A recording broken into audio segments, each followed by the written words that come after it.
오늘 우리들에게 주시는 하나님의 말씀은 누가복음 10장 25절부터 30절, 37절까지 말씀입니다. 우리 자리에서 다 함께 일어나셔서 하나님의 말씀을 받도록 하겠습니다. 어떤 율법 교사가 일어나 예수를 시험하여 이르되 선생님, 내가 무엇을 하여야 영생을 얻으리이까? 예수께서 이르시되, 다 함께 읽습니다. 율법에 무엇이라 기록되었으며 내가 어떻게 읽느냐? 제가 읽습니다. 대답하여 이르되 내 마음을 다하며 목숨을 다하며 힘을 다하며 뜻을 다하여 주 너희 하나님을 사랑하고 또한 내 이웃을 내 자신같이 사랑하라 하였나이다. 예수께서 이르시되 네 대답이 옳도다. 이를 행하라. 그러면 살리라 하시니. 그 사람이 자기를 옳게 보이려고 예수께 여짜오되 그러면 내 이웃이 누구니이까? 예수께서 대답하여 이르시되 어떤 사람이 예루살렘에서 열을 보러 내려가다가 강도를 만나매 강도들이 그 옷을 벗기고 때려 거의 죽은 것을 버리고 갔더라. 마침 한 제사장이 그 길로 내려가다가 그를 보고 피하여 지나가고 또 이와 같이 한 레위인도 그곳에 이르러 그를 보고 피하여 지나가되 어떤 사마리아 사람은 여행하는 중 거기 이르러 그를 보고 불쌍히 여겨 가까이 가서 기름과 포도주를 그 상처에 붓고 싸매고 자기 짐승에 태워 주막으로 데리고 가서 돌보아 주니라. 그 이튿날 그가 주막 주인에게 데나리온 둘을 내어주며 이르되 이 사람을 돌보아 주라. 비용이 더 들면 내가 돌아올 때에 갚으리라 하였으니 내 생각에는 이 세 사람 중에 누가 강도 만난 자의 이웃이 되겠느냐? 이르되 자비를 베푼 자니이다. 예수께서 이르시되 가서 너도 이와 같이 하라 하시니라. 아멘. 자리에 앉으시기 바랍니다.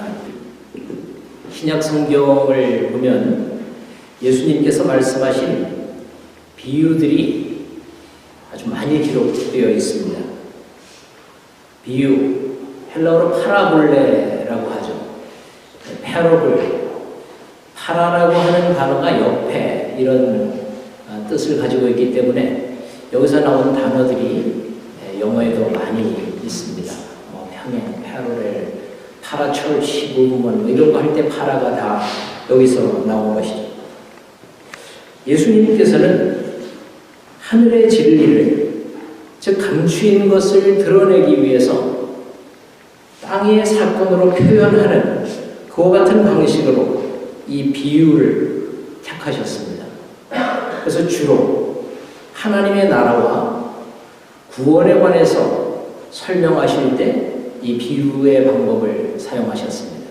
그래서 천국은 마치 무엇과 같으니, 천국은 마치 무엇과 같으니 하는 마태복음 13장, 25장 이런 데 나오는 말씀들을 다 비유로 말씀하셨습니다.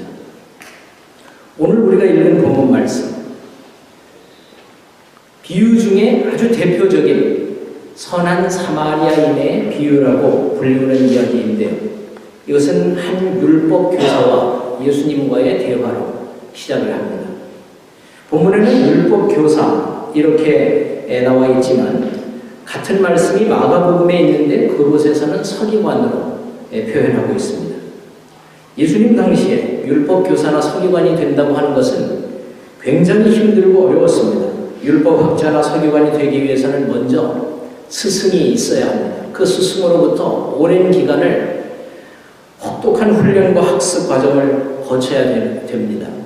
이것을 거친 후에도 그것으로 끝나는 것이 아니라 전승 자료들, 그래서 역사적 자료, 문헌, 유물, 유적, 구술 역사 이런 것에 대해서 배우고 이것을 다 자신의 방법으로 해석할 수 있는 능력을 갖추어야만 비로소 이제 보조 교사가 될 수 있습니다. 그리고 더불어서 종교적인 규칙, 재판 법규에 대해서 아주 자세하게 통달해야 오랜 기간 동안 훈련을 또 마치고 나면 그때야 서기관, 율법 교사가 될 수 있었는데 그러다 보니까 보통 나이가 아무리 빨라도 한 40세쯤 되어야 서기관, 율법 교사가 될 수 있었던 것이죠. 그러면 이 서기관에게 재판할 수 있는, 판결을 내릴 수 있는 권한을 주게 되고 다른 사람을 가르칠 수 있는 자격을 주는데 그런 사람을 가르쳐서 랍비 이렇게 부르게 되는 것입니다. 오늘 본문에 한 율법 교사가 이렇게 나와 있는데 이 율법 교사는 지금 제가 설명드렸던 것처럼 율법 전문가입니다. 오늘날로 굳이 친다면 PhD 학위가 있는 사람인 것이죠.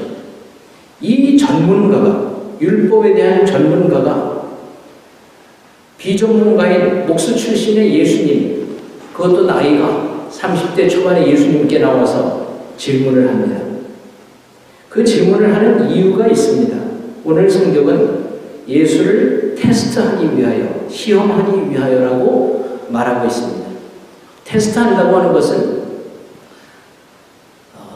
자기는 다 알고 있는데 그 질문을 받는 사람이 어떤 상태인지를 점검하기 위해서 하는 것이 테스트죠. 그 질문은 이것이었습니다. 내가 무엇을 하여야 영생을 얻으리이까? 내가 무엇을 하여야 영생을 얻을 수 있습니까? 율법 전문가가 예수님께 이런 질문을 합니다. 율법 교사는 자기의 답을 가지고 있죠. 예수님을 함정에 빠뜨리기 위해서 이 질문을 했던 것입니다.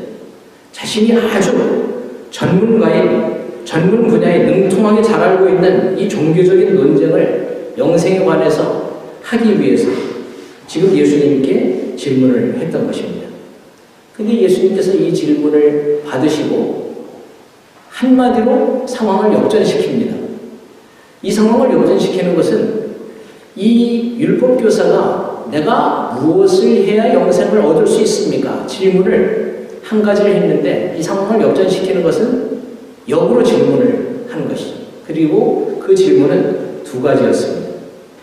율법에 무엇이라고 기록되어 있느냐?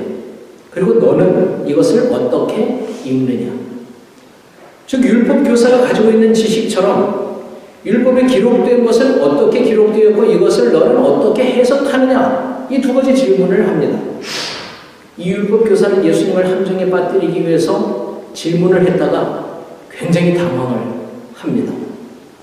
어떻게 그것을 알 수 있는가 하면 예수님은 분명히 이렇게 두 가지 질문을 하셨는데 이 사람은 대답을 합니다. 이것은 율법에 기록되어 있는 내 마음을 다하며 목숨을 다하며 힘을 다하며 뜻을 다하여 주 너의 하나님을 사랑하고 또한 내 이웃을 내 자신같이 사랑하라 하였나이다. 예수님의 첫 번째 질문에는 대답을 하는데 너는 이것을 어떻게 해석하고 어떻게 읽느냐 하는 질문에는 답을 하지 못하는 것을 보면 아마 이 사람이 당황했던 것 같습니다. 예수님은 참 지혜로우시죠. 이 대답을 들으시고 두 번째 질문은 이렇게 물으시지 않고 바로 칭찬을 하십니다. 잘하였도다. 내 대답이 옳도다. 이를 행하라. 여러분 예수님께서 이렇게 말씀하시는 것은 이 대화에 있어서 상대방의 마음을 열게 하는 아주 중요한 방법입니다. 무슨 이야기를 하든지 그 사람의 틀린 것, 옥에서 티를 찾아내서 이렇게 대화를 하려고 하면 다른 사람의 마음은 막힙니다. 그런데 예수님처럼 You are right. 내 대답이 옳도다. 너 맞아. 나도 그렇게 생각해. 뭐 이렇게 하면 마음이 열리는 것이죠. 그러나 그것으로 그치는 것이 아니라 나아가서 이것을 행하라 이렇게 말씀하십니다. 여기서 중요한 가치가 있는데 예수님께서 주시고자 하시는 메시지는 율법이라고 하는 것, 말씀이라고 하는 것, 계명이라고 하는 것은 아는 것이 중요한 것이 아니라 그것을 실천하는 것이 중요한 것이다. 이것을 예수님께서는 말씀하시는 것이죠. 예수님의 이 대답을 듣고 율법 교사는 사실 조용히 물러나면 됐습니다. 그런데 율법 교사는 자존심이 상했습니다. 나이도 자기보다 어린 그리고 전문가가 아닌 무식한 갈릴리 출신 그 나사렛 예수에게 서기관으로서 낯부끄러운 자존심 상하는 이와 같은 일을 겪는 것이 용납이 안 됐던 것이죠. 그래서 자신의 정당함, 자신의 옳음을 증명하기 위해서 이 율법교사는 다시 질문을 던집니다. 그 질문이 29절입니다. 그러면 내 이웃을 내 몸과 같이 사랑하라고 말씀하셨는데 내 이웃이 누구입니까? 이렇게 질문을 합니다. 내 이웃이 누구입니까? 당신이 이웃을 내 몸과 같이 사랑하라고 성경은 분명히 율법은 그렇게 기록되어 있고 지금 그렇게 말씀하시는데 그러면 당신은 압니까? 내 이웃이 누구입니까? 이웃을 어떻게 정의하겠습니까? 이 율법 교사의 대답을 질문을 들으시고 예수님께서 율법 교사의 수준에 맞게 이웃이라고 하는 것은 히브리어로 레아라고 하는 것인데 이것은 친구나 동료 그리고 주위에 사는 사람들 굳이 따진다면 사는 곳으로부터 반경 5km를 정해서 그 지역에 사는 사람들을 이웃이라고 해. 이렇게 대답하지 않으셨습니다. 대신 지금 교회를 다니는 사람들뿐만이 아니라 현대사회에 교회를 다니지 않는 사람들까지도 지난 2000년 동안 수없이 알려진 모든 사람들이 다 알고 있는 아주 유명하고도 흥미로운 이야기를 하십니다. 이것은 하나의 동화 이야기처럼 하나의 스토리입니다. 내용을 간략하게 말씀드리면 이것입니다. 어떤 사람이 예루살렘을 떠나서 여리고로 내려가다가 강도를 만났습니다. 강도에게 옷도 뺏기고 가지고 있는 모든 소유물을 뺏기고 맞아서 거의 죽게 되었습니다. 그래서 쓰러져 있는데 그때 마침 그 길을 제사장이 지나갔고 보면서 그냥 지나갔습니다. 레위인이 또 그 길을 지나가게 되었는데 이 사람을 보고 쓰러져 있는 것을 보고 바빠서 그냥 지나갔습니다. 세 번째 마침 사마리아 사람이 그곳을 지나가는데 그를 보고 다가가서 불쌍히 여겨서 상처를 기름과 포도주로 치료해주고 이 사람을 돌보아주고 주막으로 데리고 와서 이 사람을 이튿날 돌보아달라고 부탁을 하고 그 다음날 떠나면서 만약에 이 사람을 잘 돌보아주는데 비용이 더 들어가면 내가 돌아올 때 갚겠소. 이렇게 이야기를 했습니다. 제가 지금 말씀드린 이 내용 한 1분 정도 되나요? 짧은 이야기입니다. 하지만 예수님이 들려주신 바로 이 이야기 속에 엄청난 교훈과 우리 기독교에 있어서 핵심적인 진리가 담겨 있습니다. 그래서 이 짧은 이야기, 예수님의 이야기 때문에 전 세계적으로 수많은 나라에 법이 제정되었습니다. 곳곳마다 병원들이 세워졌고 자선단체들이 세워졌습니다. 이 말씀에 은혜받고 도전받은 사람들이 세대를 넘어서 국경을 넘어서 지금까지 선교와 봉사회장에서 헌신하며 일을 하고 있습니다. 그리고 이름을 Good Neighbors, 우리 오늘 현학형제가 했던 좋은 이웃, 우리 산호세도 가면 Good Samaritan Hospital이 있지 않습니까?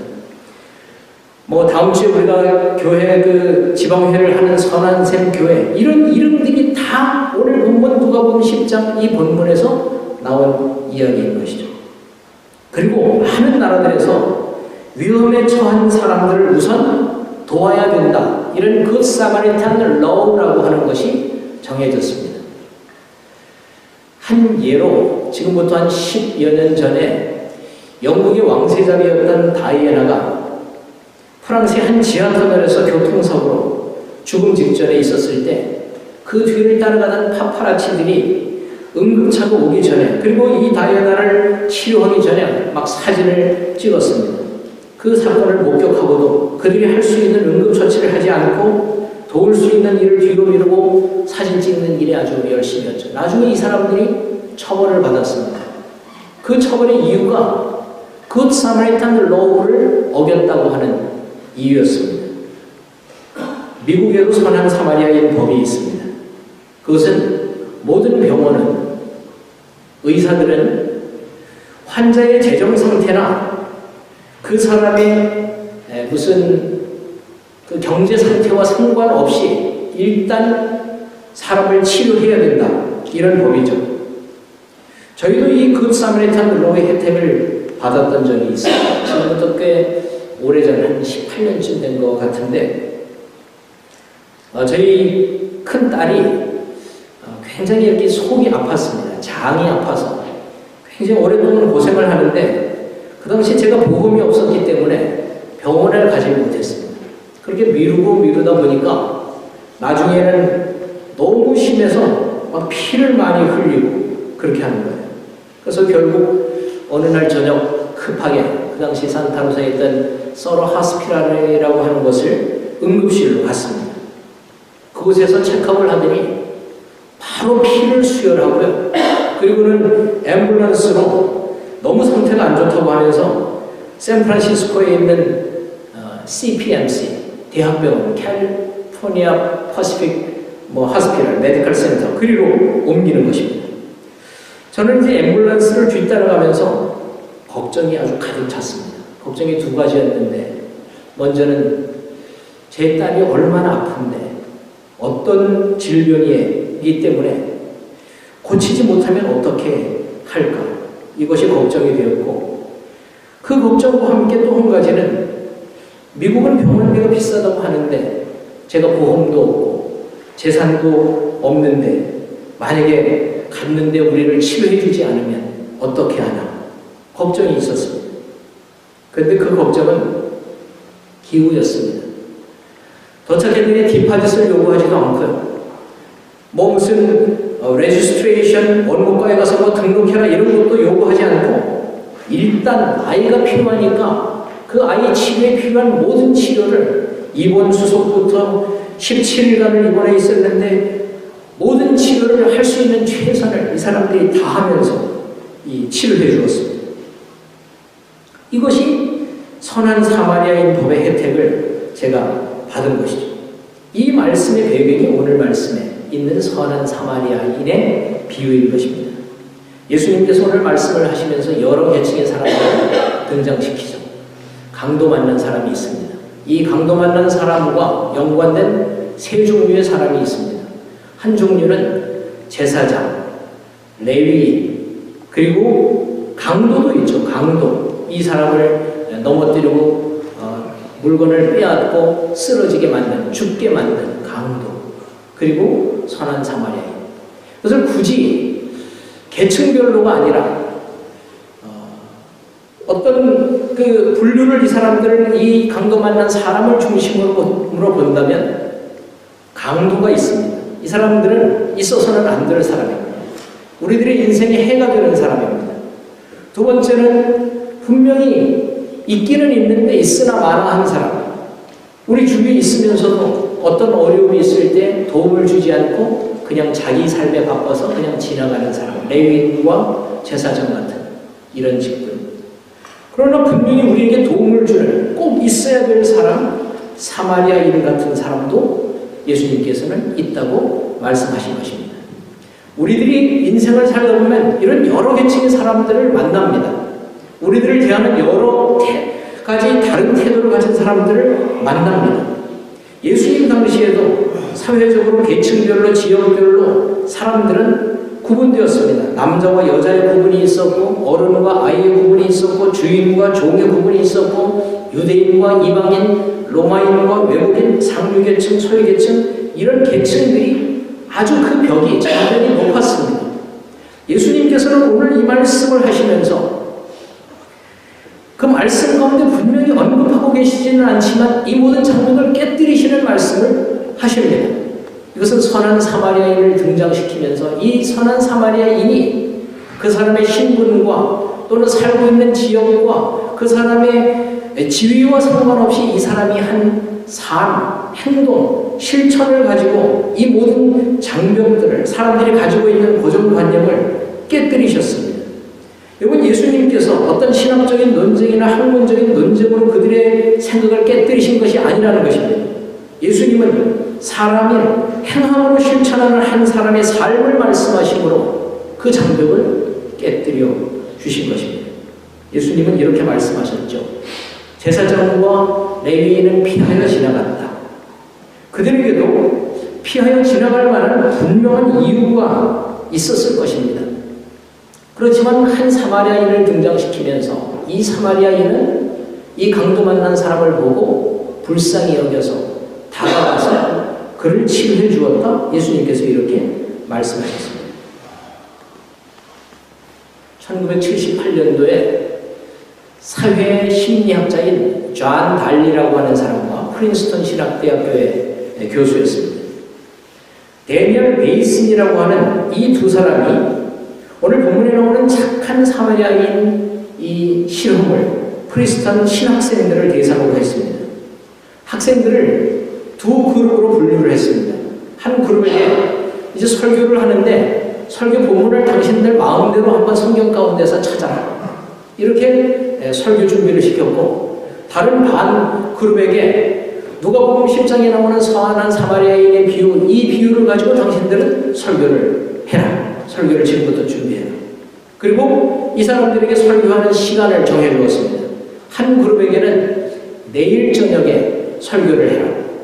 한 그룹이 아니죠. 이 사람들을 크게 세 그룹으로 나눠서 설교 본문과 상관없이 제일 앞에 있는 두 줄은 내일 설교를 해라. 그 다음 또 두 줄은 이 사람들은 오늘 저녁 클래스 때 해라. 그리고 마지막 세 번째 그룹에게는 지금 바로 장소를 이동하는 중에 준비를 해서 도착하면 바로 설교를 순서대로 하도록 하자. 이렇게 이 사람들에게 임무를 주었습니다.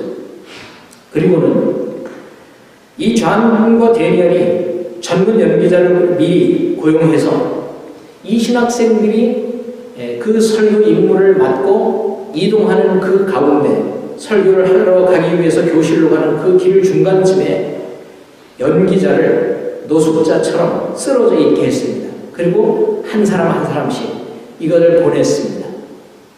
이건 놀라운 결과가 나타났습니다. 선한 사마리아인의 비유를 가지고 본문을 준비한 사람이나 아니면 마음대로 설교 본문을 정하라고 한 사람이나 큰 차이가 없었습니다. 그러나 차이가 한 가지 있었던 것은 설교를 내일 하라고 한 그룹과 오늘 저녁에 하라고 한 그룹과 또 지금 이동해서 바로 설교를 하라고 하는 그룹과는 현저하게 차이가 났습니다. 먼저 지금 이동하자마자 그곳에서 설교의 임무를 주었던 이 첫 번째 그룹, 이 그룹에게는 지나가면서 이 노숙자를 보았지만 대부분 다 그냥 지나갔습니다. 10% 미만의 사람, 이 사람만이 관심을 가지고 가서 괜찮냐고 이렇게 물어보고 지나갔습니다. 두 번째 그룹, 저녁에 시간이 조금 적당하게 주었던 이 그룹은 지나가면서 약 40%의 학생이 관심을 가지고 가서 이야기를 걸고 내가 도와줄 게 있냐고 이렇게 물어보았습니다.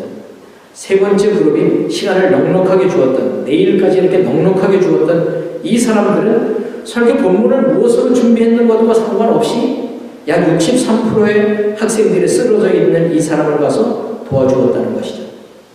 이 실험에서 발견할 수 있는 것은 시간의 압박이 행동에 큰 영향을 끼친다는 것입니다. 넉넉한 시간의 여유를 가진 사람이 윤리의식이나 인간성을 더 이길 수 있었다고 하는 것입니다. 이 연구 결과에 따르면 이 선한 사마리아인에 대한 설교를 맡았음에도 불구하고 분명히 똑같은 상황이 있음에도 불구하고 시간에 쫓기니까 이 사람들은 설교 노트를 읽으면서 이 길에 쓰러져 있는 사람을 관심 가질 만한 여유가 없었다는 것이죠. 그래서 이 달리와 베이스는 이 실험 결과에 대해서 이런 주석을 마지막에 달았습니다. 아마도 제사장이나 레위인은 하나님에 대한 묵상과 지역 공동체를 어떻게 이끌어갈 것인지에 대해서 너무 골똘했던 나머지 길가에 쓰러져 있던 강도당한 사람에게 마음을 줄 여유가 없었다. 여러분, 우리가 신앙생활을 한다는 것이 어떻게 보면 굉장히 바쁩니다. 주중에는 일에 바쁩니다. 먹고 사는 일을 위해서 힘쓰기 때문에 바쁩니다. 가족들을 돌보느라고 바쁩니다. 주말에는, 주일에는 교회 일 때문에 바쁩니다. 그래서 그리스도인은 누구보다도 주중 주말을 열심히 사는 사람들이죠. 근데 문제는 여기서 생기는 것입니다. 바쁘고 시간에 쫓기니까 마음의 여유가 없습니다. 주위에 있는 영혼들을 돌아볼 여유가 없습니다. 예수님을 묵상할 여유가 없습니다. 제가 어제까지 그 아버지 학교 무슨 미주대회를 했었는데 그 미주대회를 아버지 학교를 처음에 창설하셨던 하영조 목사님이 이런 말씀을 하셨어요. 바쁜 성도는 나쁜 성도다. 바쁜 목사는 나쁜 목사일 수밖에 없다. 저에게도 굉장히 도전이 되었습니다. 설교 때문에 무슨 일 때문에, 신방 때문에, 어떤 사역 때문에 바쁘다고 하는 것이 꼭 좋은 것만은 아니라 나쁠 수 있다고 하는 것입니다. 저는 오늘 본문 말씀에서 주목해야 하는 그 같은 단어를 하나 발견하는데, 이것은 한 사마리아인을 소개하면서 이 사마리아인은 여행 중에 있었다고 하는 이런 표현을 합니다. 레위인과 제사장은 그냥 지나가다가 이 사람을 보았다고 합니다. 근데 사마리아인은 오늘 보니까 여행 중이었다, 이렇게 성경을 말하고 있습니다. 이번 성경에서는 성도들을 가리켜서 순례자, 이 세상을 여행하는 사람, 이 세상을 잠깐 왔다가 다시 아버지의 집으로 돌아가는 여행자라고 표현을 하고 있습니다. 신명기서 10장 19절에서는 그래서 너희는 나그네를 사랑하라, 너희도 전에 나그네 되었습니다, 말하고 있습니다. 사도 바울도 빌립보서 3장 20절에서 우리의 시민권은 하늘에 있다, 하늘에 속한 자들이다, 그리고 하늘로 돌아가야 될 자들이다, 이렇게 말하고 있습니다. 우리들의 인생은 여행입니다. 우리 인생은 여행자일 수밖에 없습니다. 예전에 무슨 하숙생이라고 하는 그 유행가 가사에도 인생은 나그네길 뭐 이런 표현도 있습니다만, 여러분, 여행하는 자들은 이런 특징이 있습니다. 여유가 있죠.